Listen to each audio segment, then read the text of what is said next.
Hello, we are in front of the Kazan Cathedral, one of the remarkable buildings in St. Petersburg, which was built in classical style by architect Voronichin.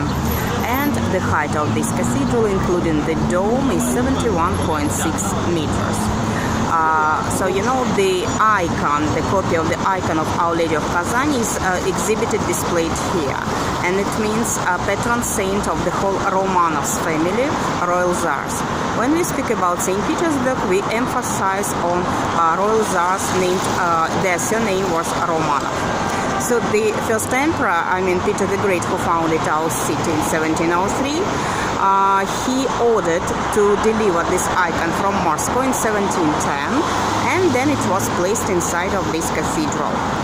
All royal czars, they respected and esteemed this icon, and especially Empress Anna Ivanovna, she donated a lot of gold and jewelry for the decoration of this icon. But actually, this cathedral was made of wood, and it was situated in a different place near the log house of Peter I on Petrogradskaya side. Then it was moved to the center, to Nevsky Prospect, which is here. So there were different events here, and especially when Catherine the Great, she got married to her future husband Peter III in this cathedral as well. Her son, future Emperor Paul, wanted this cathedral to be resembled St. Peter's Cathedral in Rome. But only the columns have survived since that period. So it's a classical ensemble, you see. Actually, this cathedral was built by architect Voronichin. It took 10 years to be built, and he was a serf. And actually, he accompanied aristocrat Count Stroganov during their Russian trips. They were traveling within Russia as well as abroad. And the fact is, he was a legitimate son of Stroganov. Stroganov Palace is situated nearby, just when you are walking some meters from here on Nevsky Prospect. In 1786, the architect Voronichin got freedom, and then since that period, he started to work as a teacher at the Academy of Arts and as well as an architect. So this cathedral was consecrated in 1811 on the 15th of September when Count Stroganov handed the Emperor Alexander I the keys of the temple. And this icon of Our Lady of Kazan was installed in the icon stand. After this, it wasn't used as a cathedral, and it used to be the Museum of History and Religion of Atheism, especially since 1933. And this building was moved to a different place, to the Basil Island, Vasilievsky Island, in the Academy of Sciences. So, as all Russian churches, you know that most of them were used as warehouses for keeping treasures, especially during the war, the siege of Leningrad, the former name of St. Petersburg. But only the 1990s, so these years, could be regarded as the days of revival. And since that period, church services were held on special occasions, on Sundays, and in 1999, by order of Patriarch Alexei, who got the status of Russia and Moscow, so this cathedral got the status of Kazan Cathedral. Now it's the main Orthodox Cathedral of St. Petersburg. In front of us, you can see the statue to Field Marshal Kutuzov, who got distinguished during the wars, Napoleonic Wars, and he was a great field marshal, And he died in St. Petersburg in 1813, and he was buried inside of the cathedral.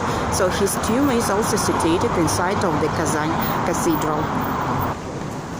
So now we are entering the main entrance to the Kazan Cathedral inside. So this is the tomb of Field Marshal Kutuzov, and you see there are different portraits and also symbols and standards, keys from the surrounded cities. So Kutuzov, who was buried here, and he was a great field marshal who won 10 battles. One of them, the war against Napoleonic Wars, which took place in 1812-1814. The cathedral is quite decorative inside, and it was designed in a special Baroque style, which was the leading style in the 18th century, very abundant. It got distinguished by gilded woodwork and also bronze chandeliers, mirrors, stucco modeling, patterned with different flowers, cupids. So it was very abundant style. And in front of us you can see the line. People are standing to pray the main icon, the copy of Our Lady of Kazan, which was patron saint of the whole Romanovs family.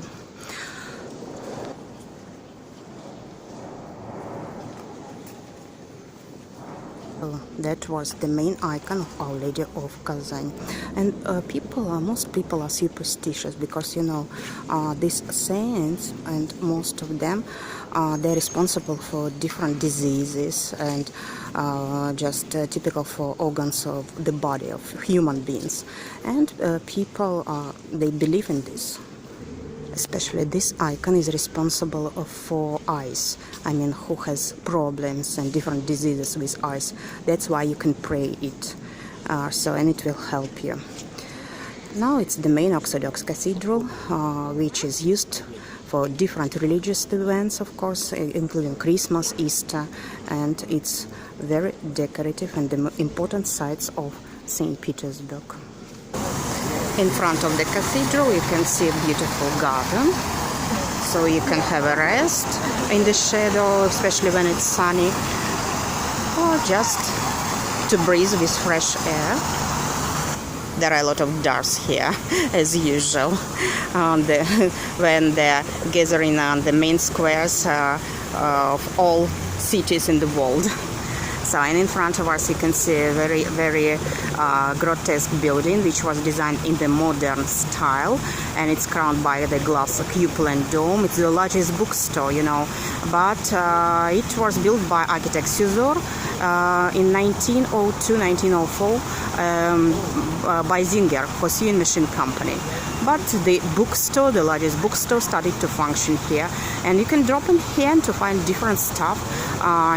Books about St. Petersburg, CDs, postcards, different stuff. It will be memorable souvenirs for you. So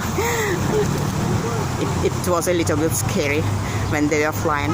And so you notice the dome, yes, and it was the initial height of this building, which was built during the reign of Emperor Nicholas I, and but by order of Emperor Nicholas I, all the ordinary buildings, they're not supposed to be higher than the palaces and royal residences of royal czars. So that's why this building was crowned by the glass cupola. What is inside? It's a mystery. So there are a lot of legends associated with it, and it is also lighted in different colors. Actually, the main point is the observation platform, and when you are here, you can just see different sides of St. Petersburg, including the main street of St. Petersburg as well. From here you can see closer this building. It's just across Nevsky Prospect. So there are a lot of different sites and curious sites in St. Petersburg. And welcome to St. Petersburg. Thank you for your attention.